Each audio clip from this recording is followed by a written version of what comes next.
Right now, there's a meat grinder in Crimea. A whole line of helicopters has been wiped out. Our deadly attack has finally shaken the Kremlin's grandeur. Putin has nothing left to fight back with. Drones are crashing at launch. In the Kremlin, they say it's mysticism. The armed forces of Ukraine are proving that the Russian army has run into fierce retribution. Our forces broke through and reached right to Russia's lifeline. A new offensive. America is bringing in reinforcements. A whirlwind of terror is coming. All this in our episode, Hellpoint? Incredible events are unfolding in Crimea. It's turning into real hell for the occupiers there. Under the strikes of the Ukrainian armed forces, helicopters and air defense systems are burning. The enemy is in shock, and in Moscow, they can already feel the approaching catastrophe. This is just the first signal. The Ukrainian defense is acting harshly and relentlessly. Does this mean the beginning of a new stage on the path to liberating Crimea? Don't miss all the answers in the upcoming story. Ukraine's defense forces skillfully and confidently destroy enemy targets on the occupied peninsula. Among the latest achievements are 2 Mi-8 helicopters eliminated at the occupiers' airbase in Vardiska near Simferopol. With a precise strike, our GUR fighters also hit a military tugboat near Sevastopol. According to the main intelligence directorate, the estimated value of the destroyed Mi-8 helicopters ranges from $20 to $30 million. And it's not just about them. It can't take off because the infrastructure isn't functioning. It won't be able to carry out its mission. It has to be relocated to another airfield, which might even be somewhere in Kuban. And this already increases the time and costs required to complete a combat mission. Our troops struck the enemy's air defense systems, the S-300 and S-400 installations near Saki. Previously, these air defense systems covered the airfields in Simferopol and Zhankoy. The crucial work of effectively destroying the enemy's sophisticated air defense systems directly and significantly affects the undeniable fact that, immediately after this essential preliminary action, precise and devastating strikes are subsequently carried out on vital above-ground military targets, including critical supply depots and extensive weapon arsenals. The logistics themselves are being destroyed. There is a classic saying that the army wins the battle, but logistics win the war. The Russians are also losing financially from such precise attacks because after each strike, the enemy suffers losses amounting to billions of dollars. If an air defense system is taken out, and the S-300 and S-400 are, let's say, quite expensive systems, and Russia does not have an unlimited supply of them, if you consider the full cost of the system, especially for export, the S-400 costs over $1 billion.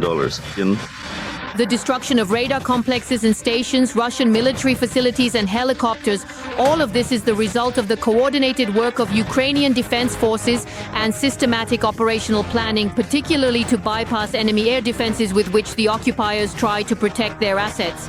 The goal is to specifically destroy elements of the enemy's air defense to reduce these capabilities. Because if we talk about the level of air defense, it's really Moscow, it's St. Petersburg. And on this list, Crimea was the third most important.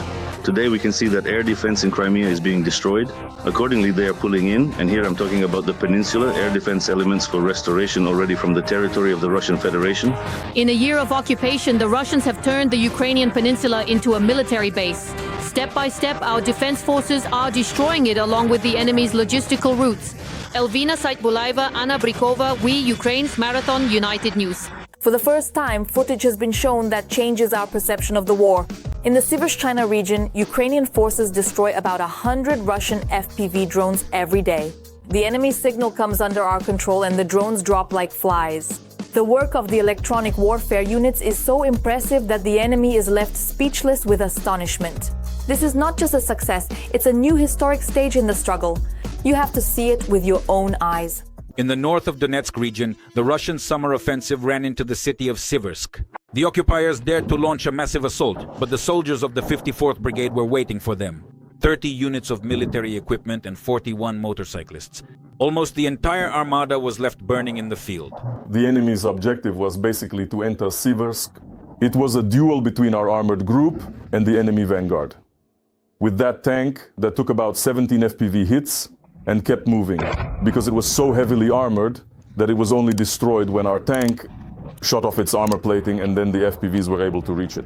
The occupiers, realizing they can't take the city head-on, are repeating with Siversk what they're doing near Pokrovsk, trying to outflank it. The situation looks a bit critical, but in reality it's not that critical because the brigade has been holding its position for a long time.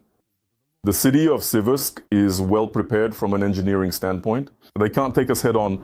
We're trying to create a kill zone from 10 to 20 kilometers out. The Russians are also creating a zone where everything spotted by Russian drones is destroyed.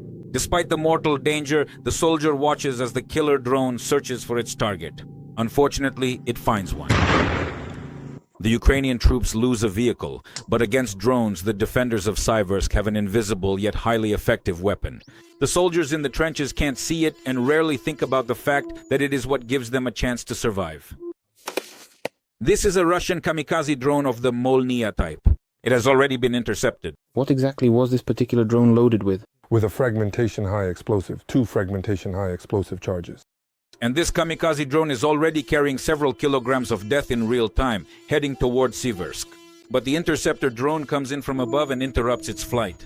And it was the electronic warfare unit that managed to calculate its trajectory by hacking the Molniya's video feed. The Ukrainian operator is now essentially watching the battlefield through the enemy's eyes. This is video from a Russian drone. Yes, we're receiving this drone's feed. The interception is happening in real time. Just 2 years ago, such a war could only be imagined in science fiction blockbusters. Today, it's just daily routine. The separate electronic warfare company Spectre almost never shows its work. But they showed us. The EW operator connected to the enemy's FPV. This means it will no longer be able to catch its own signal. Now the drone will be helped to crash into the ground. Just like that. That's one less aerial killer. But in this area, their numbers are measured in dozens. It's absolutely best to head out to the observation and jamming position, precisely the way we're doing it right now, under a protective net and with the electronic warfare system fully turned on. And our experienced driver also wisely says that sometimes it certainly doesn't hurt to cross yourself, because the drone activity here is incredibly and exceptionally high. Just imagine in a single day, the specific position we're heading to can effectively jam or completely neutralize up to a remarkable 100 enemy FPV drones. That means 100 lives of our infantrymen quietly saved. There's a scanner in the pickup. On the screen is an intercepted image from an enemy drone. It's searching for a target nearby. There's nothing to worry about until you see your own vehicle on the screen. This position is a priority target for the Russian occupiers. That's why we're not showing the actual EW systems that are covering Siversk. Because all of this is expendable material. Just like we damage their systems and antennas, they damage ours as well. So that system of yours, the one that costs millions and millions, is considered expendable? Yes, it doesn't last long. It gets detected, and it gets detected quickly, just like we detect theirs. These specialists can even neutralize a Lancet, and if necessary, help shoot down a Shahhed. In just a few minutes, the operator brought down 2 drones that were heading in our direction. One of the aircraft is a kamikaze wing, and the other is an FPV drone, and both of these aerial vehicles are flying together in formation. Towards us? Towards us, yes. That was his now, right? Yes, that's one down. Did you jam the wing? That's it. Yeah. A typical day here means 100 neutralized drones. 100 drones a day, so in a month that's, what, 3,000 maybe? Yes, yeah. Absolutely. Oh. The Russians are improving their killing technologies and are gradually shifting from Chinese to their own high-tech components, warns Finn, the commander of the electronic warfare unit. Here, these particular parts are already manufactured in Russia. It controls both the antenna and the video signal. These drones were successfully jammed, but there are still some that managed to break through the electronic defense wall of the 54th Brigade. The solution is to have more electronic warfare systems in reserve and more interceptor drones in the air. This will definitely help hold Severodonetsk, save the lives of the infantry, and thwart Putin's audacious plans as he does not stop his offensive. Andriy Tsaplienko, Ilya Shinkarenko, Serhiy Perfilov, TSN Week 1+1 Marathon, United News. Right now, events in Donbas are unfolding so rapidly that even the enemy can't keep up. Ukrainian soldiers have made a move that no one anticipated. A total failure for the Russians. Putin's army is trapped in a hopeless situation. They're pushing towards Zaporizhzhia. However, even there they get a powerful slap in the face. A complete rout. Sumy region is also a thorn in the occupiers' side. Our forces are squeezing the enemy into a deadly trap. There's no way through anymore. So where should we expect the next offensive from the armed forces of Ukraine? All about this in the following report. Dobropilya in Donetsk region, a location that just a week ago was a cause for concern for our command. But today is a section of the front the Ukrainian armed forces can be proud of. The salient that Russia broke through in our defensive line has been cut off, the military reports, and the entire group of occupiers is now encircled. The destruction of the enemy is now only a matter of time. Realizing this, Russian soldiers often surrender on their own. Just like that, there is approximately 1 for every 3 of them. Because that's right, the 93rd is at work. However, Donetsk region itself remains the section of the front where Russia is trying the hardest to break through. 2/3 of all enemy losses are concentrated right here. For many long months, the objective has remained unchanged, to capture Pokrovsk at any cost. The Ukrainian armed forces are holding back the offensive with titanic effort. Whether the Russian forces are ultimately able to successfully encircle or completely capture the strategically important Pokrovsk defensive stronghold will critically determine their subsequent advance on the key cities of Kostiantynivka, Drushkivka, Kramatorsk, and the broader Kramatorsk defensive area. And the undeniable fact that the Russian forces have essentially and completely abandoned to their unfortunate fate the military units that got tragically encircled by our determined defense forces during the significant breakthrough to the north-northeast of Dobropilya just clearly shows that they absolutely do not care about their own people at all. In addition to the direction of Dobropilya, the armed forces of Ukraine have also had successes near Kupiansk, Donetsk region. There, the spokesman for the Dnipro group of troops reported on the liberation of the village of Myrn, from where the Russians were completely expelled and where a cleanup had been carried out the day before. Kupiansk, there is indeed a lot of work underway to liberate some of our locations. Let's not get ahead of ourselves, but I think that with counter-attacking actions, we will be able to change the situation a little for the better. At least the enemy is unable to transport heavy equipment across the Oskil River. This is what the enemy has been trying to do for probably a year, more than a year, in order to create suitable bridgeheads. And of course, work is ongoing against sabotage and reconnaissance groups. Recently, the Zaporizhzhia direction has also become more active, according to our military. The Russians no longer have enough forces to launch an assault there without losing effectiveness elsewhere. The decision was made to redeploy the forces that had been fighting in Sumy region and in the Kursk region closer to the sea. This is a Marine infantry strike force.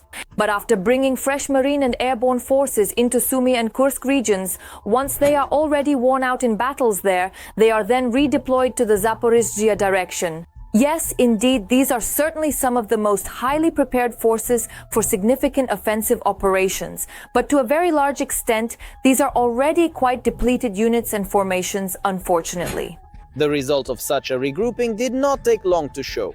For several weeks now, the defense forces have continued to advance in the Sumy region. This trend continues today. Sumy region, where not only did we manage to prevent the enemy from creating a so-called buffer zone, but we also stopped them from approaching Sumy to shell it with various types of tube artillery. Moreover, there are liberated settlements, and there are areas where we even managed to push the enemy back onto the territory of the Russian Federation. We have such locations there today. Meanwhile, Russian generals have been caught in yet another lie.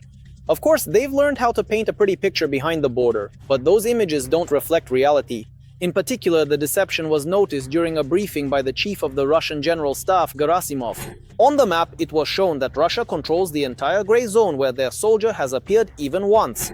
OSINT analysts compared it with the deep state map and confirmed the forgery. Moreover, judging by everything, the map had not been updated for a long time, since not only gray zones but also territories already returned under the control of the Ukrainian armed forces were still marked as Russian. However, the embarrassment did not end there. The offensive launched by the group of troops continues relentlessly along almost the entire front line, and since March, more than 3,500 square kilometers of territory have been liberated and 149 settlements. One might wonder what's wrong with Gerasimov's triumphant speeches. Journalists clarified the situation by calculating how many settlements there actually are in the regions claimed by the Russian Federation. Now just compare 149 and 8,640. All right, let's even subtract those settlements that are already under the control of the Russian Federation's army. Still, we're talking not about just 1 or even 2 or perhaps 3 or even 4,000 settlements, but rather a significantly larger number. In half a year, 149 settlements have come under the control of the Russian Federation's army. As a result, all Western and Ukrainian analysts agree on one thing. The Russian elite offensive not only failed, but considering the ratio of losses to results, it became the most catastrophic military operation for Putin's army in its entire history. Every voice matters. Join our community, support independent journalism and help us bring you the truth from Ukraine. Become a member of Ukraine today. Join us now. The Russians are in a panic. The Kremlin's greatness is bursting at the seams at this very moment. The epicenter of the catastrophe has shifted right to the heart of Russia. Oil refineries are burning, aviation is paralyzed, and Ukrainian drones and missiles are striking with incredible precision. The attack has affected virtually the entire federation. The legends about the invincibility of Russian equipment are falling apart before our eyes. Is this the harbinger of a final blow to the aggressor? You'll learn the whole truth in the following report. August is the worst month for Russian oil refining since the start of the Great War. Never before have our forces so skillfully and relentlessly taken out oil refineries in Russia. Just this week, our trusty drones visited 5 plants. On Friday night, they struck Russia's oldest refinery, the Krasnodar plant. The massive oil refinery is currently on fire, burning intensely. And for the 3rd time this month, the Syzran refinery near Samara was burning. At the same time, the Afipsky and Kuibyshev refineries, attacked 2 days earlier, were still smoldering. It's gone. 18th in total. On Monday, the Ilsky oil refinery was ablaze. Here is a map of the flares in Russia over the past month. In addition to the 5 already mentioned, on Independence Day there were fires at the Syzran and Novoshakhtinsk refineries. On August 19th, the Volgograd refinery was hit again. There were also attacks by our UAVs on the 15th, 13th, 10th, 7th and 2nd of August. The strike was very timely. Harvest season and vacations now have a very bitter aftertaste for Russia's war economy. At this point, approximately 30% of oil refining capacity has been knocked out. This affects overall trade and logistics capabilities, drives up prices, and provokes inflation. It's a paradox. The country that's a gas station has run out of gasoline. Fuel prices have reached their peak. Russians are groaning about a gasoline shortage from Sakhalin. It's simply impossible to fill up your car. All the way to Crimea. At the gas station, they say they're out of gasoline. Now they're only giving it out with ration cards. What's going on? Have we gone back to the Soviet Union? They never had ration cards before. Never. Not in any year was gasoline ever distributed by ration cards. The Kremlin is trying to manually control prices. They've extended the ban on gasoline exports for another month until October. And we're only increasing our strikes. Our intensity is growing. More drones are being produced. More different technological tricks are being used, including Russian electronic warfare. It's already ineffective. The main goal is to stop the oil flows that allow Putin to finance the war. So we're striking not only at processing, but also at transportation, skillfully targeting the most sensitive spots. That's it. That's all. For example, on Friday, a strategic oil pumping facility in the Bryansk region was hit, a linear production station near Naitokovichi, which pumps diesel for the enemy's army. Its capacity is 10 million tons per year. This week, the Ryazan-Moscow oil pipeline also exploded, the one that supplies gasoline to Muscovites. Our forces have already attacked strategic facilities of the Druzhba oil pipeline several times. There, our defenders found the Achilles heel, the Unecha station. It might seem like just a small station, but it's actually the bottleneck of the entire Russian oil pipeline system. So if this hub is destroyed, it completely blocks the supply directly to Ust-Luga, cuts off deliveries to Belarus, and consequently, the supplies to Europe as well. Because of this strike, Belarus lost the technical ability to quickly share gasoline with their Russian brothers. Plus, they hit the Druzhba pipeline so hard that Putin's friends, Orban and Fico, were left without cheap Russian oil. We have always steadfastly supported the enduring friendship between the nations of Ukraine and Hungary. In Budapest, the strike was called an attack on sovereignty, and they announced a ban on entry into the country for the commander of the drone forces, Magyar Robert Broki. He is an ethnic Hungarian. He responded, "Shove your sanctions and travel restrictions that you have imposed on Hungary up your ass, Mr. Dancer on the Bones, and consider the implications of your actions." But Hungarian supplies were not the target of the strike because the main goal was to stop the flows in the Baltic direction. That's where Putin's entire shadow fleet of tankers refuels, and that's exactly where the billions are flowing from. And Hungary and Slovakia can easily give up Putin's oil. Hungary and Slovakia, they have an alternative pipeline from the Adriatic Sea and can completely abandon Russian supplies. But it's simply not profitable for them. There, the discount is about $100 per ton of oil for Hungary and Slovakia. Over the course of a year, that's up to 1 billion euros. That's a huge amount of money for these small countries, especially if you consider certain politicians. From Unisha, oil used to go to the port of Ust-Luga on the Baltic Sea. Now it doesn't. And on top of that, we attacked the port itself. A drone costing $50,000 destroys property worth $1 million. And it also causes millions in losses due to unproduced goods. The 18th package of sanctions from Europe, which imposed price caps on Russian oil, has also proven painful for Russia. The hole in their budget is growing at a geometric rate. The coal industry is on the verge of bankruptcy. The main coal region, Kuzbas, is shutting down mine after mine. Even in the turbulent 90s, nothing like this happened.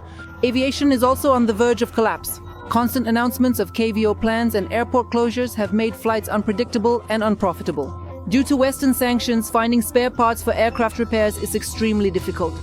Engines are failing more and more often. Just in August, 3 times. There's trouble in the automotive industry as well. Sales of the largest truck manufacturer, Kamaz, have dropped by 60%, and last year profits fell 28 times. So, since August, Kamaz has switched to a 4-day work week. Even at military enterprises, problems with salaries have started, and Russians who don't want to work for free are being replaced by slaves from North Korea. Apparently, the payment for their labor goes to the North Korean government, while they receive food and some minimal pocket money, so to speak. Dark times have come for Gazprom as well. Russia hasn't sold as little gas as it does now since 1985. That's why the question of where to get money for the war machine has become crucial for Putin.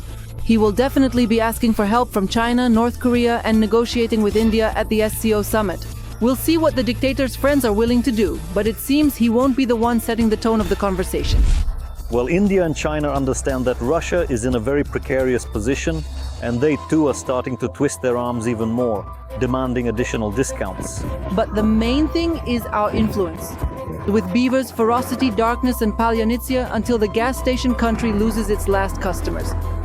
Oksana Radionova, Yevhen Notvenenko, TSN, Week, 1+1, Marathon, United News. Only a few hours remain and Washington's strike will hit directly at Putin's military arteries. This weapon destroys everything in its path and attacks nearby seem like mere toys. The fierce battle begins right at this moment. Something extremely powerful is entering the arena. Thousands of missiles are swarming one after another. The enemy's defeat is closer than ever. High-value targets for the armed forces of Ukraine have already been identified and for the first time announced. Has the show called The End of the Putin Era really begun? Who are the main actors? All about this in just a moment. Voiceover, an American greeting for Ukraine's Independence Day. Following Todd Kellogg, American cruise missiles will head to Ukraine. Announcer, it is an honor for me to present you with this award. Thank you. Voiceover. According to the Wall Street Journal, the Donald Trump administration approved the sale of more than 3,000 extended range attack munition air-launched missiles to Ukraine. Serhiy Meshalov, it should be noted that neither the Pentagon nor the White House has officially confirmed the information about the sale of air-launched missiles to Ukraine, which, according to media reports, are supposed to be delivered to the Ukrainian side within the next 6 weeks.